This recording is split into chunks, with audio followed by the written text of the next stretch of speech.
আল্লাহ নবী, রহমতের নবী, মায়ার নবীর আব্বা আব্দুল্লাহ। নবীজি দাদার নাম কি? Abdul Muttalib. আব্দুল মুত্তালিব ছিলেন মক্কার প্রেসিডেন্ট। নবীজির দাদা আব্দুল মুত্তালিব হলেন খানায়ে কাবার মুতাওয়াল্লি। খানায়ে কাবার মুতাওয়াল্লি। এই আব্দুল্লাহ, নবীজির বাবা আব্দুল্লাহ, চেহারার মধ্যে সব সময় নূরে মুহাম্মদি চমকাইতো। নবীজির দাদা আব্দুল মুত্তালিবের 10টা ছেলে, 6টা মেয়ে, 16টা বাচ্চা কাচ্চা ছিল। নবীজির দাদার বাচ্চা কাচ্চা কয়জন? নবীজির বাপ চাচারা হলেন 10 জন, আর নবীজির ফুফু হইলেন 6 জন। কয়জন? এই 16 জনের পরিবার আব্দুল মুত্তালিবের। এর ভিতরে 10টা ছেলের ভিতরে সর্বছোট, সবচেয়ে ছোট ছিলেন আমার নবীর বাবা আব্দুল্লাহ। চেহারা ছিল এত সুন্দর, এত সুন্দর, এত মায়া। মায়া তো হবেই, কারণ তার কপালের মধ্যে নূরে মুহাম্মদি চমকাইতো। নূরে মুহাম্মদি চমকাইতো, যার কারণে মক্কার অধিকাংশ নারী তার পাগল ছিল। পাগল। জমজমের পানি বন্ধ হয়ে গেল। মানুষেরা কয়, আব্দুল মুত্তালিব তুমি তো মুতাওয়াল্লি, পানির ব্যবস্থা করো। সংক্ষেপে বলি, নবীজির দাদা আব্দুল মুত্তালিব খানায়ে কাবায় আল্লাহকে হাত উঠায় কয়, মালিক তোমার ঘরের খাদেম বানাইছো, জমজমের পানি উঠে না কেন? আল্লাহ তুমি পানির ব্যবস্থা করো। যদি তুমি জমজমের পানি দাও, আমার একটা ছেলেকে তোমার নামে কুরবানি দিব। এই দোয়া করতে আল্লাহ দোয়া কবুল করে নিছে। জমজমের কুয়ায় পানি উঠলো।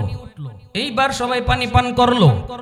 কিন্তু আব্দুল মুত্তালিব এই যে মান্নত করছিলেন একটা ছেলেরে জবাই করবেন, একটা ছেলেকে আল্লাহর রাস্তায় কুরবানি দিবেন, এই কথা ভুলে গেছেন। কারণ আমরা তো বিপদে পড়লেই আল্লাহরে ডাকি, বিপদ ভুলে গেলে আর খবর নাই। ইনারও এরকম অবস্থা হইছে। পুত্রে আবার জবাই করে কেমনে? ইনি মান্নত ভুলে গেছেন। আল্লাহ পাক রব্বুল আলামিন স্বপ্ন যুগে 3 দিন দেখাইছে, মান্নত পুরা করো নইলে গজব আসবে, মান্নত পুরা করো নইলে গজব আসবে। আব্দুল মুত্তালিব সাথে সাথে তখনকার সময়ে তাওরাত কিতাবের পণ্ডিত ওয়ারাকা বিন নওফল, ওর কাছে তিনি গেলেন, যায় বলতেছেন, ভাই একটু কো, 3 রাত স্বপ্নে দেখেছি মান্নত পুরা করতাম নাইলে গজব। ওয়ারাকায় কয়, তাড়াতাড়ি মান্নত পুরা করো, মান্নত পুরা করো নইলে গজব আসবে, মান্নত পুরা করো। 10টা ছেলেকে আব্দুল মুত্তালিব ডাকলো, ডাইকা বলল, বাবা, ও বাবা, আমি তো এইরকম মান্নত করেছিলাম, যার কারণে জমজমের কুয়ায় পানি আইলো। এখন তো মান্নত পুরা করা লাগবে। তোমাদের কাউকে না কাউকে কোনো একজনকে আল্লাহর রাস্তায় কুরবানি করব। বলো কে রাজি আছো? নবীজির চাচা আবু লাহাব, আফন চাচা কিন্তু নবী। আবু লাহাব নবী কি? আবু জাহেল কিন্তু আফন চাচা না, শাস্তুলি চাচা। আবু জাহেল হইল শাস্তুলি চাচা, আর নবীর আফন চাচা হইল আবু লাহাব। শুরু হাল থেকে ওই সময় থেকে শয়তান আছে। উঠতে কয়, আব্বা মান্নত করার সময় আমার নাম লইছলাই না তা?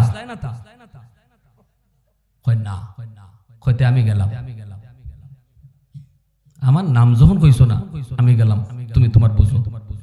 আবু লাহাব চলে গেল, হামজা চলে গেল, সবাই একে একে চলে গেল। কে নিজে কুরবানি হইতো? কে নিজে কুরবানি হইতো?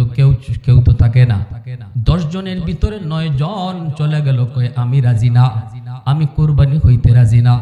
একজন তিনি দাঁড়ায় রইলেন, তিনি আর কেউ নন, তিনি হলেন আমার নবীর আব্বা আব্দুল্লাহ। ছোট ছেলেটা দাঁড়াই রইছে। ছোট ছেলে দাঁড়ায়, আব্বা আপনি মান্নত পুরা করেন, আমি আমার কল্লা দিয়া দিলাম, আমার আল্লাহকে খুশি করার জন্য কল্লা দিলাম। বাবা আমি দিয়া দিলাম, আমাকে ধৈর্যশীলদের ভিতরে পাইবেন, আমি কোনো হাউমাউ করব না, চিল্লানিও দিব না, মান্নত পুরা করেন। আব্দুল মুত্তালিব ছুরি নিয়ে দাঁড়ায় গেছে খানায়ে কাবার সামনে। মক্কার সুন্দরী নারীরা খবর পায়া মক্কার নারী নয়, পুরুষ নয়, যুবক নয়, সব খানা কাবার সামনে হাজির হয়ে গেল। নারীরা গলায় ছুরি দিয়া কয়, ও আব্দুল মুত্তালিব, তুমি যদি আব্দুল্লাহরে জবাই করো, আমরা একে একে সবাই নিজের গলা কেটে ফেলবো। কারণ আব্দুল্লাহর চেহারা, নবীর বাবা আব্দুল্লাহর চেহারার মধ্যে নূরে মুহাম্মদী চমকায়। এই নূরে মুহাম্মদীর কারণে যেই চেহারার দিকে তাকায় সেই পাগল হয়ে যায়, সেই তো তার আশিক হয়ে যায়। এজন্য মক্কার নারীরা কয়, সুন্দরী নারীরা, শুধু নারীরা নয়, যুবকরা পর্যন্ত কয়, আব্দুল্লাহরে যদি আপনি জবাই করেন, আমি নিজে নিজে জবাই হয়ে যাব, নিজে নিজে জবাই হয়ে যাব। পরিস্থিতি অনেক ভিন্ন, পরিস্থিতি মুহূর্তের ভিতরে ভিন্ন রূপ ধরলো। সাথে সাথে ওয়ারাকা বিন নওফল সাথে হাজির। আব্দুল মুত্তালিব কয়, ও ওয়ারাকা, একটু কও এখন কি করি, মান্নত কেমনে পুরা করি? অন্য কোন ছেলেই রাজি হয় না, যেই ছেলে রাজি হয়েছে এই ছেলেকে কুরবানি দিলে আজ এই মুহূর্তে মক্কার শত শত নারী আর যুবক নিজের জীবন নিজে দিয়া দিবে। আল্লাহু আকবার।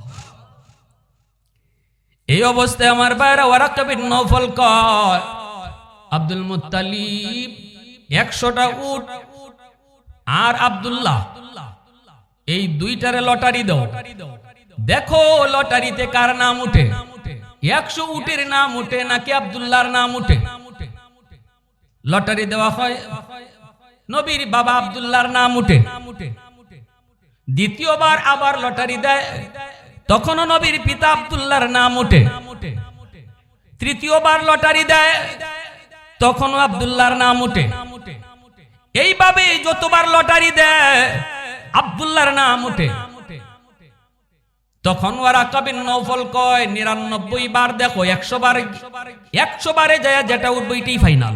99 বার যখন দেওয়া হলো তখন আব্দুল্লাহর নাম, আর বাকি আছে শুধু একবার দিলে পরে সিদ্ধান্ত ফাইনাল হয়ে যাবে। আব্দুল মুত্তালিব মনে মনে কয়, এখন যদি আমার ছেলে আব্দুল্লাহর নাম উঠে, আমি আমার মালিককে খুশি করার জন্য কে কি করলো দেখবো না, আমার আব্দুল্লাহরে জবাই করে দিব।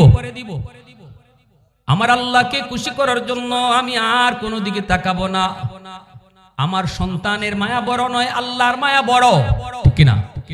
আমার কোনো কিছুর মায়া বড় নয়, আল্লাহর মায়া বড়। ওয়াল্লাযিনা আমানু আশাদ্দু হুব্বাল লিল্লাহ, মুমিনের কাছে আল্লাহর মহব্বত সবচেয়ে বড়। আওয়াজ দাও, ঠিক কিনা? সন্তান বড় নয়, আল্লাহ বড়। ভাই বড় নয়, আল্লাহ বড়। নেতা বড় নয়, আল্লাহ বড়। দল বড় নয়, আল্লাহ বড়। ভাই ছাড়তে পারি, আল্লাহ ছাড়তে পারি না। নেতা ছাড়তে পারি, ইসলাম ছাড়তে পারি না। না না, নেত্রী ছাড়তে পারি, ঈমান ছাড়তে পারি না। এর নাম হলো মুসলমান, ঠিক কিনা? এটা হলো ঈমানের রুল। যেই মাত্র আব্দুল্লাহর বাবা আব্দুল মুত্তালিব, নবীর দাদা, সিদ্ধান্ত নিল যে এখন ফাইনাল, আমার আব্দুল্লাহর নাম যদি উঠে আব্দুল্লাহরে জবাই করে দিব, দিল থেকে প্রস্তুত হয়ে গেছেন। আল্লাহ পাক কয়, আব্দুল মুত্তালিব, তোমার দিলের পরীক্ষায় তুমি পাশ করেছো।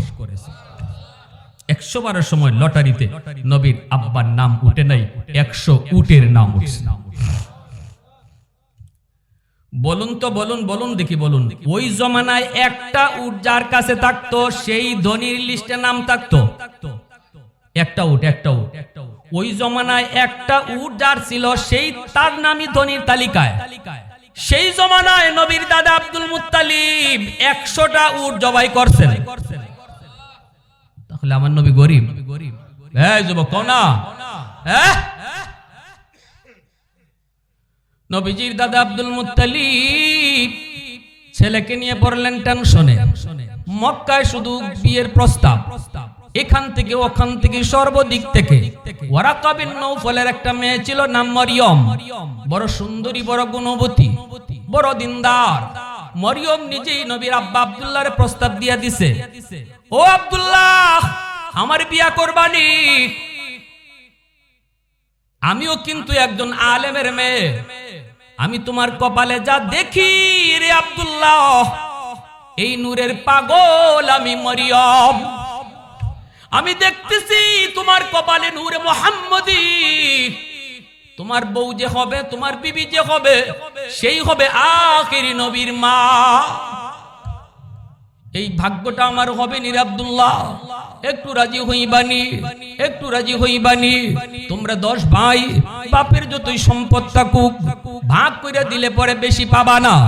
আমি কিন্তু আমার বাবার একমাত্র মেয়ে, সম্পদের কিন্তু অভাব নাই। যদি খালি তুমি বিয়েতে রাজি হও, আমার বাবার সকল সম্পদ আমি পাবো। কথা দিলাম আব্দুল্লাহ, বিয়ের সাথে সাথে আমার সব সম্পদ তোমার নামে লিখে দিব। অফার কি একটা দুইটাই? আল্লাহর নবীর দাদা আব্দুল মুত্তালিব চিন্তায় পড়ে গেলেন, মক্কায় থাকা সম্ভব নয়, হাইরে এখন কি করি। ইনিনার আব্দুল্লাহ নবীর আব্বা আব্দুল্লাহরে মক্কায় রেখে ইনি মনে পড়লো মদিনায় তার এক বন্ধু আছে আব্দুল ওয়াহাব জুহরি, নবীজির নানা। মদিনায় যার নাম হলো আব্দুল ওয়াহাব জুহরি। এই আব্দুল ওয়াহাব জুহরি হলো নবীজির দাদার বন্ধু, নবীর দাদার। ইনি মনে মনে ভাবতেছেন একটু মদিনায় যাই। তখন কিন্তু মদিনার নাম মদিনা নয়, মদিনার নাম হলো ইয়াসরিব। ইয়াসরিবে আমার একটা বন্ধু আছে আব্দুল ওয়াহাব জুহরি, গুণে মানে ধনে সম্পদে ইজ্জতে সর্বদিক দিয়ে আমার সাথে ম্যাচ খায়। আমি একটু মদিনায় যাই। অন্য ছেলেদেরকে নিয়ে তিনি মদিনায় আসলেন। আব্দুল ওয়াহাব জুহরি অনেক সম্পদের মালিক, অনেক বড় জমিদার, অনেক বড় জমিদার। দেখা করতে তার গেট পাস লাগে। নবীজির দাদা আব্দুল মুত্তালিব 7টা সন্তান নিয়ে তিনি গেলেন, গেটের পাশে যেয়ে দাঁড়ালেন। দারওয়ান কয়, কার সাথে দেখা করবা? কই তোমার মালিকের সাথে। কই মালিকের সাথে দেখা করা এত সম্ভব না, আজকে হবে না কালকেও। ইনি কয় যে মক্কা থেকে তোমার বন্ধু আব্দুল মুত্তালিব আইছে।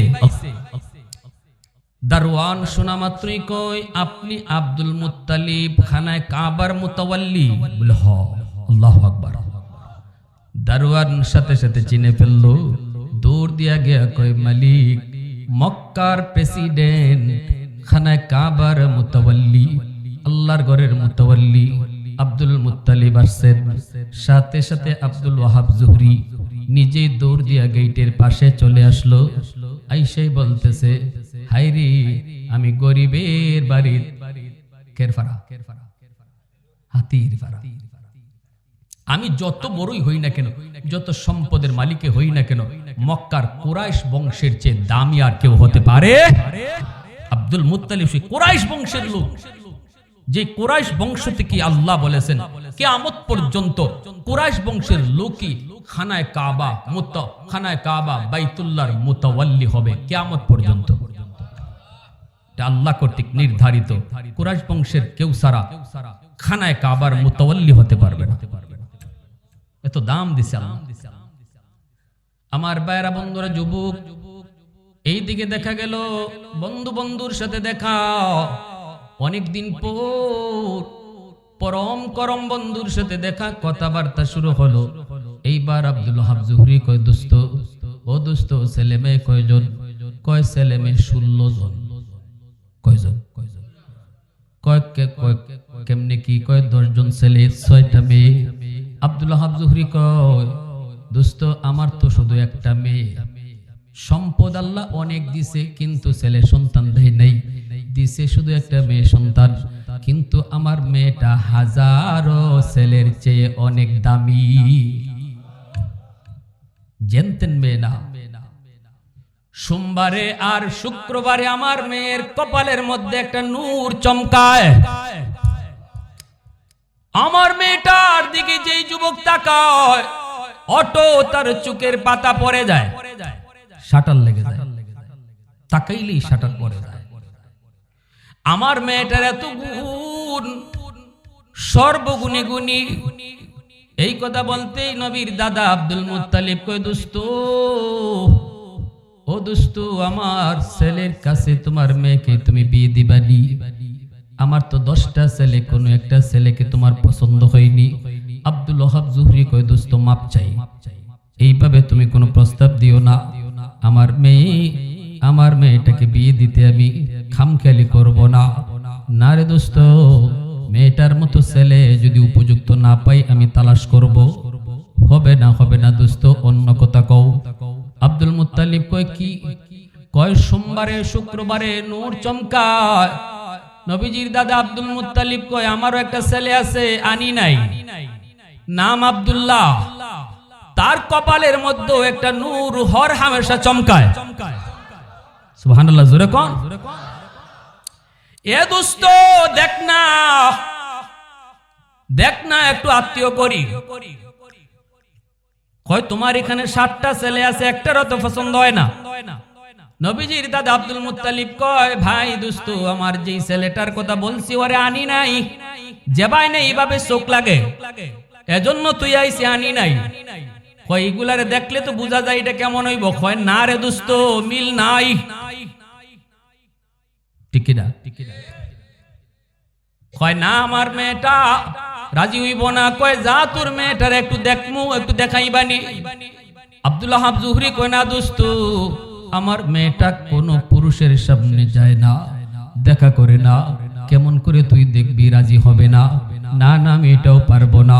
নবীজির দাদা আব্দুল মুত্তালিব তখন কয় দোস্ত যা না যায় একটু ক না, আমার কথা একটু যায় ক, দেখ না আমার নামটা বইলা, মেয়েটা রাজি হইতেও পারে, একটু যায় ক না। কয় আচ্ছা ঠিক আছে দোস্ত, আমি যায় কই। আব্দুল্লাহ জুহরি আসলো, আয়েশা কয় মা, ও মা নামটা কি? কয় নাম হলো আমেনা। আল্লাহু আকবার। মা আমেনা, ও মা একজন মেহমান আসছে। কে বাবা? কয় মক্কা থেকে। কি নাম? নাম আব্দুল মুত্তালিব। সাথে সাথে নবীজির আম্মার চেহারার মধ্যে হাসি ফুটে উঠলো। ওই মা তুমি একটু মুচকি হাসি দিলা, ঘটনা কি?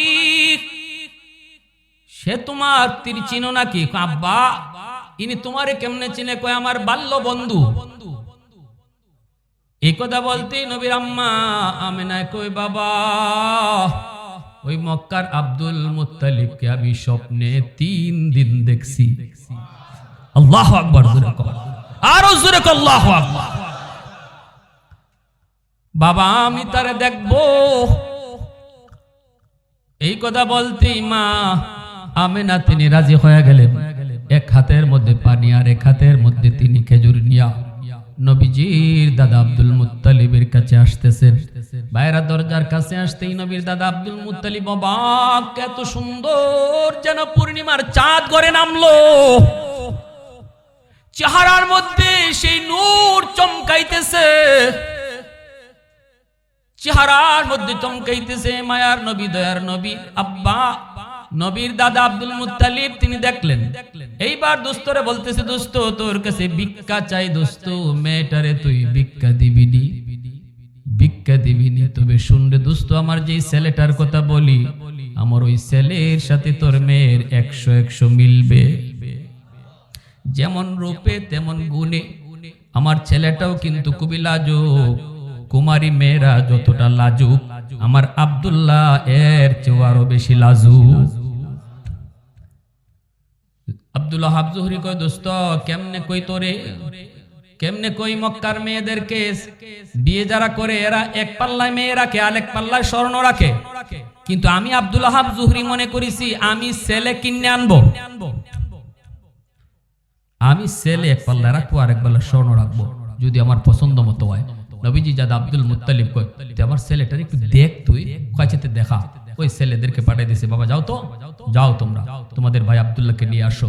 তখন ওই ভাইয়ের আগে নিয়ে আসছে মক্কা থেকে নবীজির বাবা আব্দুল্লাহ রে। যেই মাত্র আমার নবীর আব্বা আব্দুল্লাহ রে মদিনার আব্দুল্লাহ জুহরি দেখছে, দেখকে ওই চিৎকার দিয়া কয় দোস্ত এটা তোর ছেলে। আল্লাহু আকবার, জোরে কর।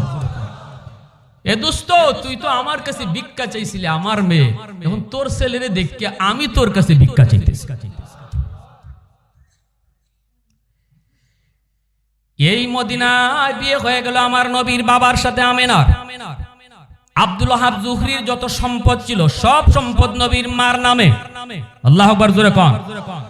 এই বেঈমানের দল, নাস্তিকের দল, আমার নবীরে তোমরা গরিব কুইয়া মিসকিন কুইয়া গালি দাও। আমার নবীর নানার যত সম্পদ সব সম্পদ মার নামে, সেই সম্পদ আমার নবী একা পাইছেন। আল্লাহু আকবার, জোরে কোন। এইদিকে দাদার এত সম্পদ, এই সম্পদের ভিতরে বাবার অংশে যা ছিল বাবার অংশে নবী সব পাইছেন। এরপরে আম্মাজান খাদিজাতুল কুবরা রাদিয়াল্লাহু তাআলা আনহা, মক্কার সবচেয়ে বড় ধনী নারী, যে নারীর মক্কায় এমন কোন লোক ছিল না যে মানুষ খাদিজাতুল কুবরা রাদিয়াল্লাহু তাআলা আনহার সাহায্য পায় নাই। এত ধনী নারী, সেই নারীও তার সব সম্পদ বিয়ার আগে আমার রাসূলের কাছে যখন বিয়ার প্রস্তাব নিয়ে আইছেন, নবীজি বলতেছেন আপনি আমার বিয়ার কথা কইয়া লাভ নাই, আমার চাচা আছেন আবু তালিব, আমার চাচা গার্ডিয়ান, চাচার কাছে যান, নিজে নিজে বিয়া করলে এটা হয়। তখন খাদিজাতুল কুবরা রাদিয়াল্লাহু তাআলা আনহা নবীজির চাচা আবু তালিবের কাছে হাজির। চাচা দরজা খুলে দেখে খাদিজা মক্কার সবচেয়ে ধনী নারী। কি ব্যাপার, গরিবের বাড়ি ধাতির পাড়া, কি ব্যাপার আপনি এখানে? তখন খাদিজা বলতেছেন আবু তালিব, আমি যদিও ধনী কিন্তু তোমার সামনে কিছুই না, কারণ তুমি আরবের সবচেয়ে সম্মানী বংশের সম্মানী ব্যক্তি। কেন আইছেন? কয়েক ভিক্ষা চাইতে এসেছি। কের ভিক্ষা? তুমি এত ধনী নারী, কের ভিক্ষা? কয় তোমার ভাতিজা মুহাম্মদকে আমি ভিক্ষা চাই। আল্লাহ রসুল কয় ই তো সাথে আসমানে পাইলাম।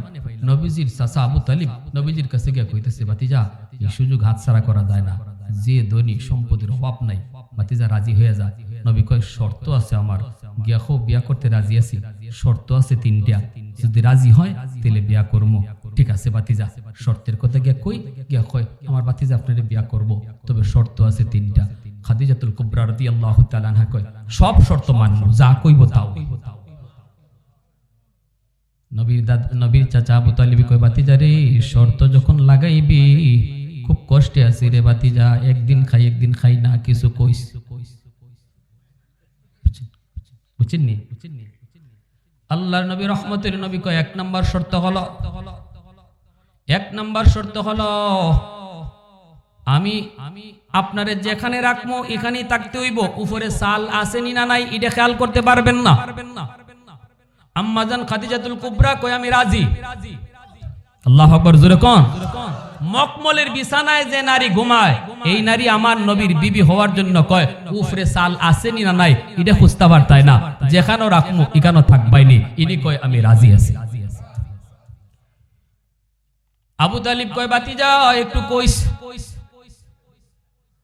আল্লাহর নবী রহমতের নবী কয় 2 নাম্বার শর্ত হলো তোমার যত সম্পদ, খালি কইতেই আবু তালিব কয় ভাতিজা কইলা। রাসূল কয় সকল সম্পদ আল্লাহর রাস্তায় দান করে দিতে হবে। আবু তালিব কয় ভাতিজা আমরা লাগে কুস্তুই না। খাদিজাতুল কুবরা আম্মাদান কয় সব সম্পদ দান করে দিবেন। মক্কার যত গরিব মানুষ, সমস্ত মানুষের কাছে নবীজি সব সম্পদ দান করে দিচ্ছেন। আল্লাহু আকবার, জোরে বলেন। এত বড় ধনী নবী, সেই নবীও কয় আল্লাহ ধনী হইয়া মরতে চাই না গো মালিক, গরিবী হালতে তুমি মাইরো, মরণ দিও গরিবী হালতে, কিয়ামতের ময়দানে উঠাইও তুমি গরিবদের সাথে। জোরে কন্যা সুবহানাল্লাহ।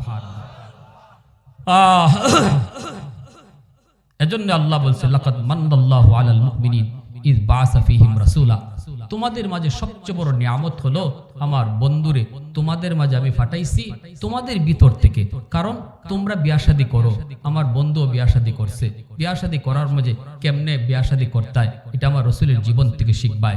রাসূল তোমাদের মাঝে তোমাদের থেকেই পাঠাইছি, তোমরা ব্যবসা বাণিজ্য করো, আমার রাসূলও ব্যবসা করছে, কেমনে ব্যবসা করতে হয় এটা আমার রাসূলের কাছ থেকে শিখতে হয়। তুমি যদি বাবা হও তাহলে আমার রাসূলও বাবা হইছে, বাবা হিসেবে কেমনে সন্তান পালন করণ লাগে এটা আমার রাসূলের কাছ থেকে শিখতে হয়। তুমি যদি একজন সন্তান হও, বাপ মার খেদমত কিভাবে করণ লাগে এটাও আমার রাসূলের কাছ থেকে শিখতে হয়। এজন্যই আমি রাসূল তোমাদের মাঝ থেকে পাঠাইছি। জোরে কন্যা সুবহানাল্লাহ। তাহলে আমি বাবা হিসেবে রাসূলের জীবনে আদর্শ আসেনি না নাই? সন্তান হিসেবে আসেনি না নাই? হ্যাঁ, আল্লাহু আকবার। আমার ভাইয়েরা, বন্ধুরা, এজন্য আমার ভাই আজকে যার রুহের মাগফিরাতে আজকে তারা প্রতি বৎসরই মাহফিলের আয়োজন করে, এরকম সন্তানই দুনিয়াতে হওয়া চাই, যেই সন্তান বাপ মা মারা যাওয়ার পরে মা বাবার কথা ইয়াদ করবে, তাদের রুহের মাগফিরাতে একটু আল্লাহর রাস্তায় কিছু দান সদকা করবে, একটু খরচ করবে, তাদের কথা ইয়াদ করে দোয়ার আয়োজন করবে, তাহলেই মা বাবা কবরে শুয়েও সন্তানের খেদমত পাইতে থাকবে। কবরে থাকলেও বাপ মার খেদমত করন যায়, জানেন নি আপনারা? কবরে রাখলেও বাপ মার খেদমত করন যায়।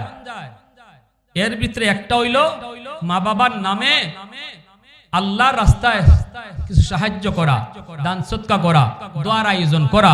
এই যে মা বাবার নামে একটা আয়োজন হইছে, কিছু টাকা পয়সা খরচ হইছে, দুইটা কথা মানুষে শুনতেছে, কিছু মানুষ কিছু কথা লইয়া যাইতেছে, আরে আমার রসুলের এত বড় উম্মত হইয়া আমি আজকে কোন লাইনে চলতেছি, আমারে দেখলে তো আমার নবী উম্মত বোঝা যায় না। আমি ব্যবসা করলাম কিন্তু আমার রসুলের কোনো তরিকা আমার ব্যবসাত নাই।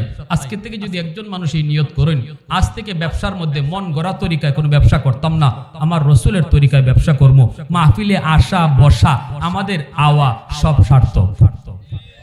কারা কারা রাজি আছে আমল করতে একটু হাত উঠে দেখান। আল্লাহ কবুল করো, জোরে কোন আমিন, আরো জোরে বলেন আমিন।